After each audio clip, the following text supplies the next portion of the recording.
Bueno, cordial saludo para todos. Mi nombre es Santiago Gutiérrez. Soy un estudiante de la Universidad de EXI. Estoy viendo un curso de máquinas térmicas en la cual me corresponde una pequeña exposición del motor Stirling. Lo que voy a desarrollar a lo largo de la exposición va a ser como tal las generalidades del motor Stirling, su funcionamiento teórico.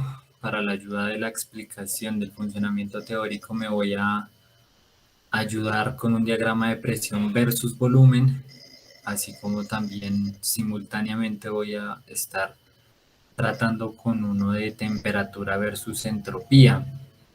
Voy a hacer una breve explicación de los tipos de motores Stirling. También voy a hablar sobre las soluciones energéticas de mediana baja magnitud que podría ofrecer el motor Stirling, en su mayoría baja magnitud, es decir, muy pocos kilowatts, y los últimos avances en investigaciones de los motores Stirling. Bien, primero pues en cuanto a las generalidades del motor, acá puse una pequeña imagen de un motor Stirling. Este es un motor mucho más moderno que el que se patentó hace ya 205 años, en 1816, por su creador Robert Stirling. Las características más principales del motor Stirling, pues en cuanto a su funcionamiento, pues es que es de combustión externa. Pero cuando uno hace un respectivo estudio de estado del arte, lo que por lo general se suele encontrar es que quien lo creó fue un reverendo, un padre, un religioso. Pongo aquí esta imagen solamente para analizar un poco mejor su funcionamiento, para imaginarnos un poco mejor el funcionamiento. Sus partes son pues muy pocas realmente, solamente tiene pues un foco de temperatura, un cilindro de temperatura que es caliente, otro que es frío, pues como todo pistón con una biela y un cigüeñal, un volante y un foco frío. En la mitad de los dos siempre un regenerador, que es el que potencializa o disminuye el aire que se le suministre dependiendo de en qué proceso se encuentra el motor. Pues nada, el motor, pues lo que les comentaba, tiene alrededor de una trayectoria de 205 años. En 1816 fue creado. La razón del por qué este no evolucionó es por influencias de los petroleros, por deficiencia misma de su funcionamiento, porque no era tan eficiente pues en su época. Sin embargo, las prestaciones que hoy en día tienen, aun cuando son las mismas que las de hace ya un tiempo, como en esa época no se tenían eh, los mismos pensamientos que hoy en día, pues el motor sencillamente se fue olvidando. Pero hoy, con el cambio climático, con la preocupación general a nivel mundial de conseguir fuentes energéticas limpias, pues se ha venido haciendo popular nuevamente. Bien, el proceso como tal, el funcionamiento del motor como tal, cuenta con cuatro procesos que pasan de un estado 1, 1, 2, 3, luego al 4 y por supuesto nuevamente al 1, para así mantener un ciclo y pues así poder transformar energía térmica a una mecánica. Bien, en el primer estado partimos de que tenemos que suministrar una fuente térmica hasta que al foco caliente, ¿no? Al cilindro caliente, hasta que llegue a una temperatura alta TH. Una vez pues en este sistema se le haya suministrado este Q de entrada, este Q de entrada, aumentamos la temperatura del sistema, por lo mismo aumentamos la presión porque estamos elevando la temperatura del gas. Al aumentar la temperatura, la presión del sistema, eh, generamos una presión en este pistón y una vez se alcanza esa TH, esta fuerza que originalmente está haciendo este pistón en este punto es vencida por la presión y el volumen aumenta. Una de las desventajas, ahora que me acuerdo del motor Stirling, es que tarda mucho en calentarse, es decir, su funcionamiento óptimo se alcanza después de un cierto periodo de tiempo. Pues hoy en día con las investigaciones que se han hecho, con las investigaciones pertinentes que se han hecho, pues se ha avanzado bastante con el motor.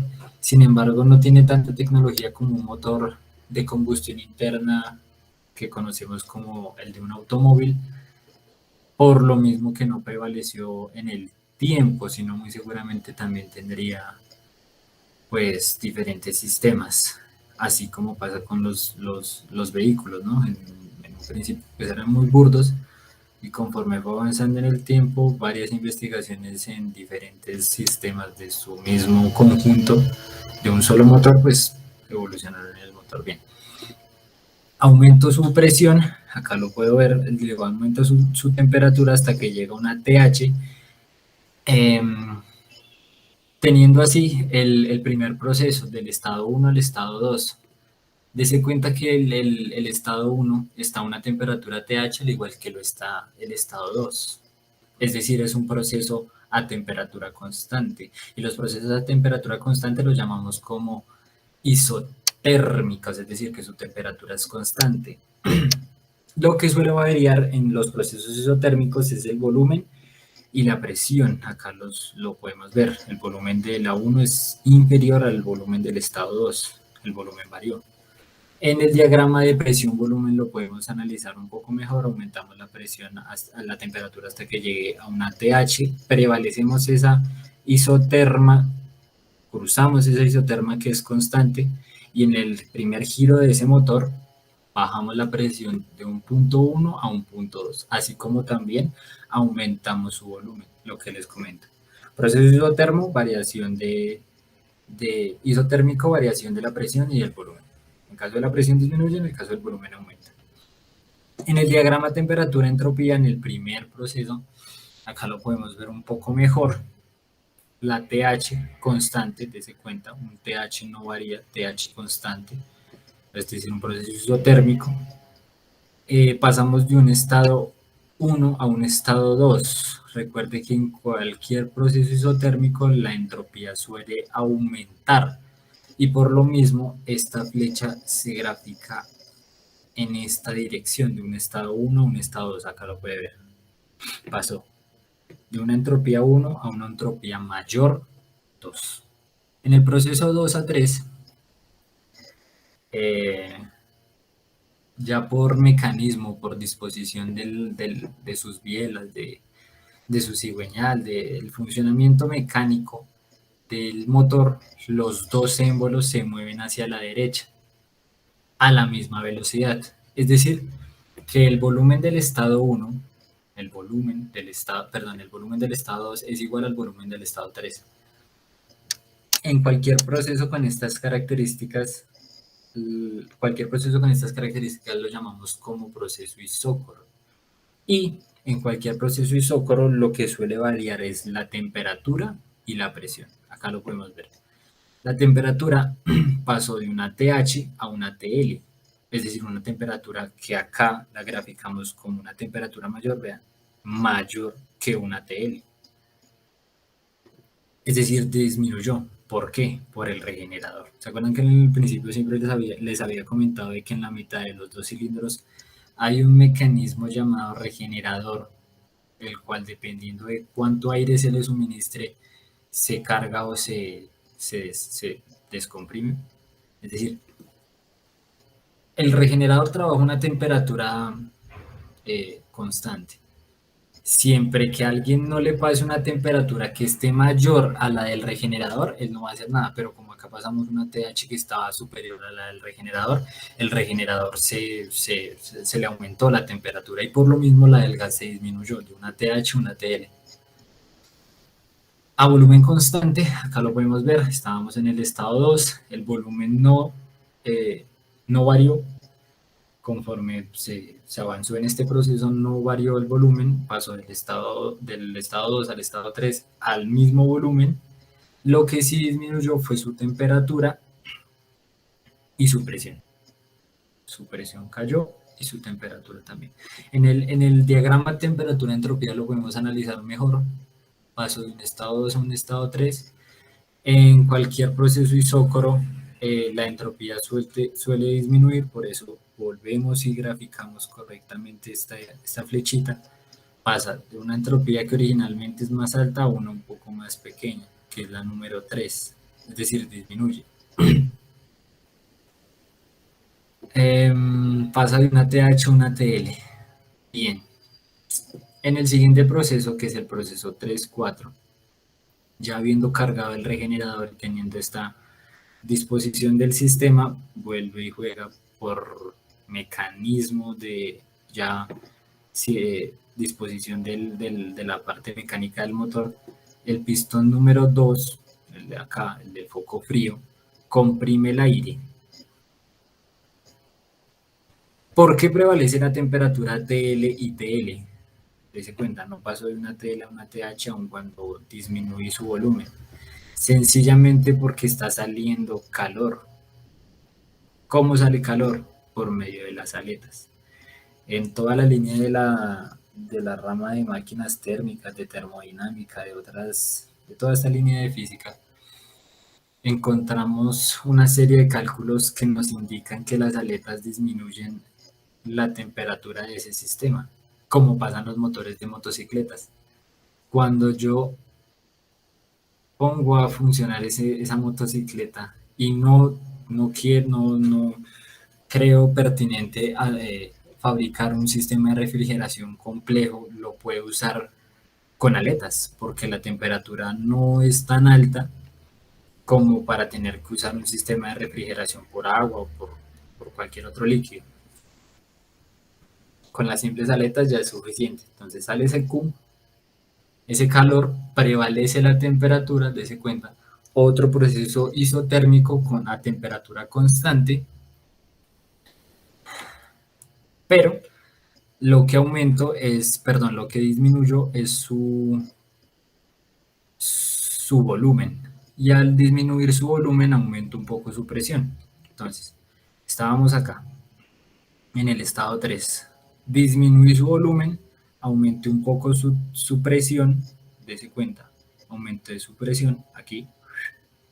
Disminuir su volumen de un estado 3, lo siento, de un estado 3 a 1,4, disminuir su volumen, aumente su presión y su temperatura se mantuvo constante. Esto es lo que podemos ver en el diagrama temperatura-volumen. En el diagrama temperatura-entropía lo mismo, disminuimos su volumen. A cualquier proceso isotérmico la temperatura es constante, la entropía disminuye. Pasamos del estado 3 al 4.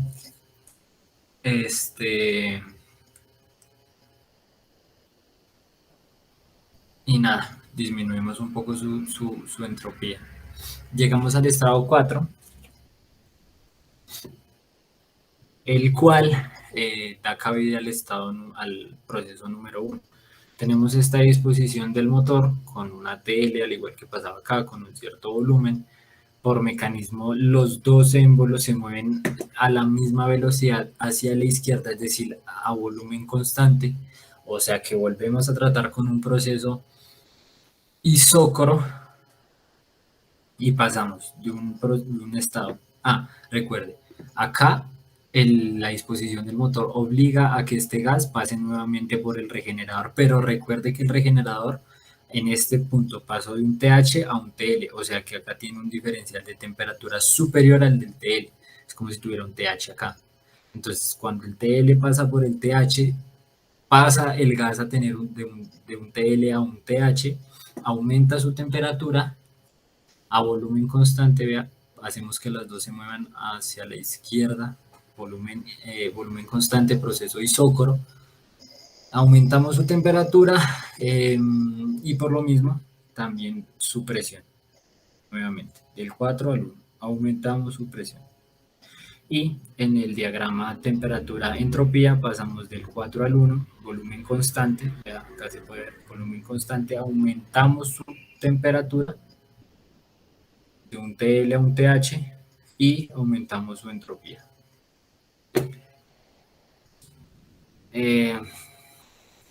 Bueno, eso en cuanto a lo que es el funcionamiento teórico del ciclo Stirling.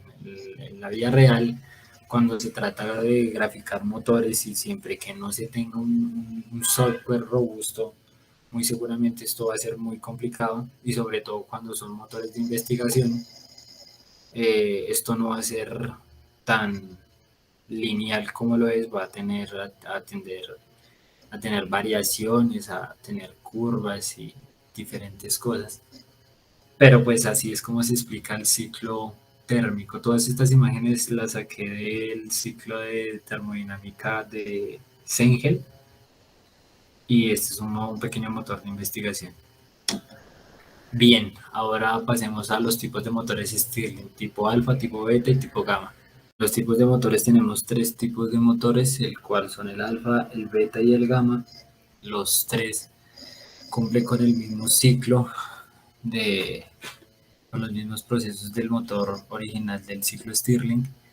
El tipo alfa, la principal característica que tiene es que los cilindros están perpendiculares, están a 90 grados. En motores, en micromotores, motores artesanales, es decir, que no sirven sino de juguete o escasamente para encender o sea, pueden proveer energía, pero no la cantidad de energía que provee no funciona sino únicamente para prender un LED, es decir, no es una solución energética. Cuando se trata de este tipo de motores no es necesario tener un regenerador acá, simplemente con el, la distancia entre la comunicación entre los dos cilindros ya es suficiente, pero cuando se trata de un motor más robusto, algo que ya genere electricidad para una casa o un edificio, se necesita el regenerador, muy seguramente de aletas, así como también de un sistema de refrigeración completo, de agua. Este, bueno, los avances han dicho que si, si, si, si se le suministra temperatura a este motor, este nos podría devolver energía mecánica. Pero si se le suministra energía mecánica, este nos podría devolver agua caliente. ¿Cómo? Por medio de esta agua que circula acá. Esta agua que pretende mantener este cilindro frío, muy seguramente se va a calentar. Es por eso que en algunos avances de la tecnología en estos motores dicen que puede proveer también agua caliente, ¿no? En el tipo beta tenemos un motor mecánicamente un poco más complicado porque no disponemos de dos cilindros como acá que se encuentran perpendicularmente uno con el otro. Acá podemos ver 90 grados, sino que está todo dispuesto en una sola cámara, tanto el pistón como el desplazador. La principal característica es que tiene un cigüeñal que hace que el pistón, o sea, un cigüeñal que funciona como si fuera una leva. Cuando este abre, otra parte del cigüeñal empuja al desplazador para que haga la expansión pertinente y mantenga el ciclo que anteriormente expliqué. Y por último está el gamma. La otra diferencia entre principalmente el beta es que si tiene dos cilindros está un pistón, en el otro está el desplazador, solamente usa un pistón, pero el análisis térmico de expansiones de volumen, de presiones, de aumento, de todas estas contracciones es exactamente lo mismo gracias a ese desplazador. Lo mismo un diferencial de temperatura, el foco caliente y el foco frío, con su respectivo regenerador de estos dos motores si no existen versiones micro, por lo que por lo general no suelen tener disposiciones tan simples como esta. Bien. Bueno, las soluciones energéticas que puede llegar a dar el motor Stirling. Bueno, acá me aparece una imagen de YouTube de unos investigadores en España que han avanzado con un motor que le da una solución energética así como térmica a, a casas, a edificios, a edificaciones principalmente de baja magnitud. Es decir, electricidad para un pequeño complejo de oficinas o un conjunto de casas, cosas pequeñas, en el que pues este motor, por medio de la misma ciencia, pero esta vez con 4 pistones, pero pues lo mismo, una expansión externa, un diferencial de temperatura en la parte inferior, las mismas contracciones y expansiones de volúmenes y presiones que ya vimos, genera movimiento, recordando que cualquier cosa que genere movimiento puede generar electricidad por medio de un alternador, el cual puede cargar una batería y asimismo proveer de energía a lo que sea, a grosso modo, sin entrar tanto en detalle. Lo más general de este motor en especial es que proporciona 1 kilovatio de electricidad. Este en específico funciona con hidrógeno. Acá podemos ver que ya este es un motor con mucha más tecnología, tiene un sistema de refrigeración de agua, así como también está conectado al gas, es decir, al gas natural con el que cocinamos, el cual por supuesto va a hacer que aumente un poco el consumo del gas, pero va a decrementar la, el consumo de energía, porque la energía ahora la va a proveer este motor. Es decir, es como no perder la, la, las otras disposiciones de una acción. Es como quien sabe que puede limpiar primero agua, puede limpiar un piso con cierta agua y después recolectar esa agua y limpiar algo en la calle para reutilizarla. Eh, Funciona con hidrógeno, está conectado al gas natural y suministra agua caliente. Para la refrigeración del motor que anteriormente les comentaba acá en estas aletas, se le suministra agua. Entonces esa agua, en vez de quedarse circulando continuamente y hacer parte de un motor estacionario, esta puede circular por una tubería y suministrar agua a un baño. Es decir, una persona se puede bañar con agua caliente gracias a este motor. Se puede bañar con agua caliente, así como también puede beneficiarse de la electricidad del mismo por los parámetros anteriormente mostrados. Esto es lo que se pretende de aquí en adelante, que hacer que cada uno de los aparatos que uno disponga sean más eficientes. Es como recolectar mi basura y usarla en otro producto. Entonces ya no pasa a ser una basura, sino que le voy a llamar ahora subproducto, es decir, va a ser la materia prima de otro producto, el que sea, muy seguramente no con las mismas condiciones, muy seguramente no para las mismas finalidades, pero lo voy a usar para otra cosa. Todo esto en el avance de la investigación de la ciencia, pues se usa es para mejorar la eficiencia de algo, para eh, buscar un ciclo, no algo que tenga una sola finalidad, sino que sea continuo. ¿Me hago entender? Hay muchas investigaciones de motores para grados de profesionales, de doctorados, de especializaciones.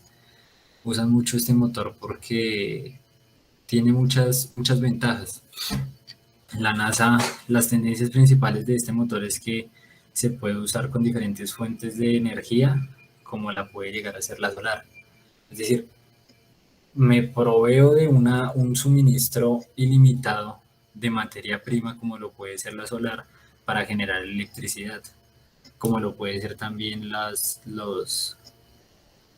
hidroeléctricas que usan el caudal del agua para generar movimiento y así generar electricidad, o la solar que usa la energía térmica para generar en este caso también electricidad, o la eólica que funciona con el viento, un suministro ilimitado del ambiente para mover lo que sea y dar electricidad. La última tendencia, por supuesto, fue de la NASA, con un presupuesto un poco más elevado, la cual por medio de un motor experimental lograron elevar la eficiencia de un motor hasta el 95%, obviamente con materiales pues que no son para nada asequibles y con las disposiciones de las máquinas que pueden llegar a tener y con una gran cantidad de personal muy capacitado. Lograron un 95% de eficiencia, tanto que creen que este puede llegar a funcionar en el espacio. Voy a hacer un video un poco más concreto, pero por ahora hasta acá va la exposición. Espero les haya gustado.